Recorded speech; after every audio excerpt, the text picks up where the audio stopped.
네, 안녕하세요. 오늘 여러분과 함께 공부해 볼 작품은 절정입니다. 이육사 시인의 대표 시를 하나 뽑아라. 절정은 언제나 꼭 들어가는 작품 중에 하나죠. 자, 우리 절정 어떤 순서로 공부해 볼 거냐면요. 우리 절정이라는 시와 관련된 개념.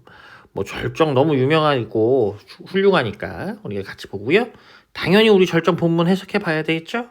이런 것까지 해보도록 하겠습니다. 자, 이 절정이라는 시는 클라이막스, 가장 핵심이 되는, 가장 고조되는 그런 부분을 뜻하는 말인 거 알고 있죠. 이육사 시인의 대표시인데 이육사 시인에 대해서 우리가 얘기를 안 할 수가 없어요. 왜냐면 너무나 유명하고 우리에게 중요하게 다뤄지는 시인이니까요. 자, 이육사 시인은 저항 시를 썼다. 몇 년대? 1930년대에서 40년대까지. 40년대까지 저항시를 쓴 아주 유명한 시인이에요. 이육사 시인의 배경 스토리 너무 잘 알죠? 이육사 시인은 고향이 경북 안동입니다. 안동이고 본명도 이육사가 아니에요. 이원록이라는 사람이에요. 이원록이라는 사람인데 아들만 내신 사형제의 둘째 아들인가 그래요.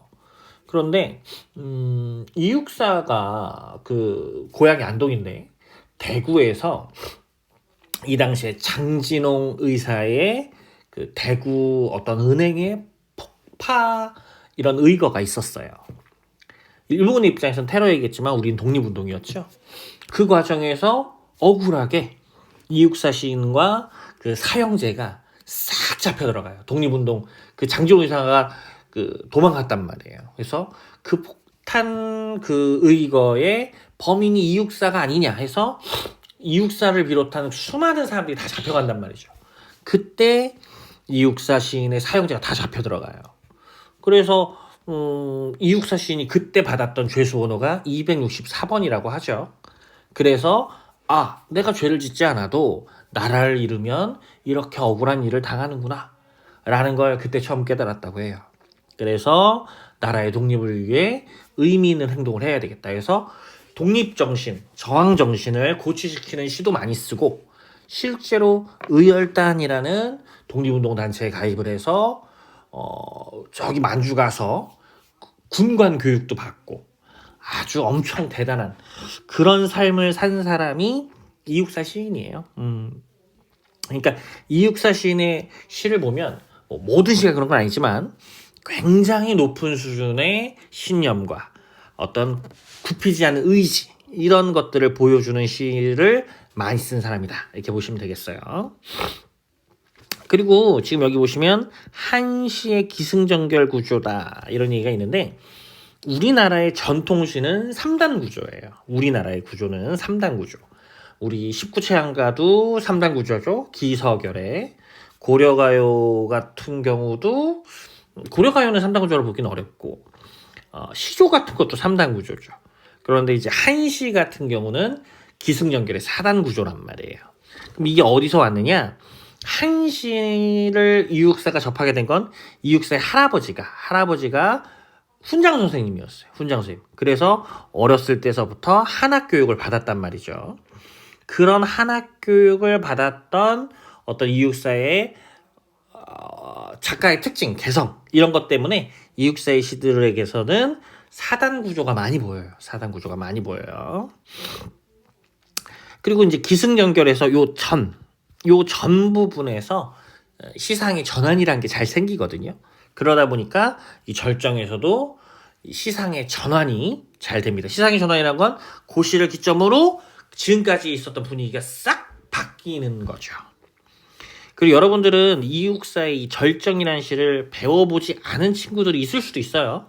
하지만 그래도 역설적인 표현의 예시로서 이 이육사 시의 절정의 가장 마지막 행 겨울은 강철된 무지개인가 보다라는 구절은 접해봤을 친구들이 되게 많을 거예요. 왜냐하면 너무너무나 유명한 역설적 표현의 대표 표현이기 때문에 그렇죠. 역설에 대해서 혹시 모르는 친구가 있을 수도 있겠죠? 우리 역설 한번 알아볼까요? 역설이라는 것은 모순 형용이다. 모순 형용. 서로 반대되는데 그 이중적인 감정을 한꺼번에 다뤄놓는 거예요. 그러니까 왜 우리가 추운데 더울 수도 있잖아요, 마음.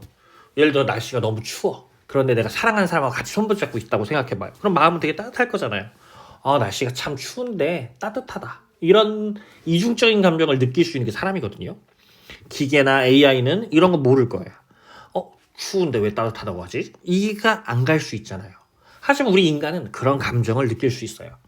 이런 복잡 미묘한 감정을 우리가 겉으로 논리적으로는 모순되지만 그 속뜻이 담겨있는, 우리 진짜 인간만이 느낄 수 있는 속뜻을 담고 있는 그런 표현법이 역설법이라고 생각하거든요. 이 이육사의 절정에서도 그 속뜻을 알아볼 거예요. 자, 우리 본문 같이 학습해 볼까요? 매운 계절에 채찍에 갈겨. 일단 우리가 매운 계절 나왔죠? 매운 계절. 일제치야를 이런 식으로 얘기했어요. 일본 제국주의 아래에서 고통받고 있는 현실을 매운 계절이다 이렇게 얘기했어요. 우리가 굳이 감각으로 얘기하자면 미각이라고 볼 수 있겠죠. 그래서 일제치하의 그 고통에 갈겨, 채찍에 맞는 것처럼 고통스러워. 그런 것에 갈겨 마침내 북방의 끝으로 휩쓸려 왔습니다. 북방. 우리가 남쪽이 추워요? 북쪽이 추워요? 북쪽이 춥죠. 그러니까 북쪽 수평적 고난의 극한으로 온 거예요. 남쪽보다도 추운 북쪽으로 왔어요. 너무 원치 않았지만 그 일제의 채찍에 맞아가지고 내가 어쩔 수 없이 북쪽까지 끌려왔습니다. 그래서 수평적 고난의 극한 1번 2연 보시죠. 기승전결이라고 했었죠? 여기까지가 기예요. 2연에 하늘도 그만 지쳐 끝난 고원. 높아. 서리빨 칼날진 칼날 같은 그 위에 섰어요. 그래서 어때? 요 두 개는 전부 다 수직적 고난의 극한이다. 아이 추워라. 우리가 아래쪽보다 산꼭대기가 더 춥잖아요. 우리 히말라야 산맥 같은 데 보면은 산꼭대기는 만년설이라고 해서 다 하얗잖아요. 그렇게 해서 우리가 승에서도 너무 힘들어요. 수직적 고난의 극한, 수평적 고난의 극한으로서 일본한테 너무 힘들어서 고통받고 있어요. 자, 그러면서 이제 고통 말고 화자가 여기까지는 어떤 상황이에요? 전부 다 기승까지는 어땠어요? 외적 상황이었어요. 어디다 무릎을 꿇어야 하나? 3년이에요. 어디다 무릎을 꿇어야 하나? 한 발 제겨 디딜 곳조차 없다. 자, 이제 화자가 이 외부의 상황에 대해서 고민을 하고 있어요. 전에서 고민을 하고 있습니다. 무릎을 꿇고, 이 무릎을 꿇는다는 얘기는 기도, 구원, 이런 행위라고 볼 수 있거든요. 누군가에게 좀 도와주세요. 살려주세요. 이런 기도와 구원을 해야 되려고 하려면 무릎을 꿇어야 될 텐데 그 무릎을 꿇을 수 있는 한 발 제겨 디딜 곳조차 최소한의 장소조차 얻을 수 없는 극한의 상황이에요. 그래서 화자는 고민에 빠졌죠. 그러다가 이러메, 여기가 중요하죠. 이 이러메가 선생님이 아까 중요하다고 얘기했던 뭐였어요? 시상의 전환. 지금까지 우리 어땠어요? 지금까지 전부 다 아주 그냥 고난 이렇게 얘기할 수밖에 없었잖아요. 힘들었단 말이에요. 그런데 그 힘든 상황을 생각을 해보는 거야. 잠깐만 하면서 머릿속에서 생각해보는 거야. 눈 감아 생각해볼 밖에. 시상의 전환으로서 생각을 바꿔보는 거예요. 그래서 어떻다? 자, 여기서 우리가 이제 어떻다? 겨울은 그 다음에 무지개 이랬어요. 겨울은 강철로 된 무지개인가 보다 이랬거든요.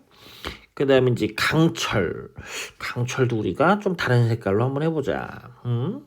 그럼 결국 여기서 우리가 생각해야 되는 건 요 세 가지 개념이에요. 겨울과 강철과 무지개. 우리가 겨울은 이렇게 선생님 빨간색 세모로 해볼 거예요. 겨울. 우리 매운 계절하고 똑같이 통하겠죠. 일제치하야. 일제치하의 고통을 겨울이라고 했어요. 무지개는 뭐예요? 무지개. 무지개 아이 좋아. 무지개. 무지개. 희망이에요. 희망. 서로 반대됐죠. 그러니까 이런 거 당연히 뭐예요? 아까 뭐라고 그랬어요? 이런 거 역설법이라고 그랬죠. 역설법이라고. 모순된 게 같이 나왔으니까. 그럼 이거 희망은 왜 희망이야?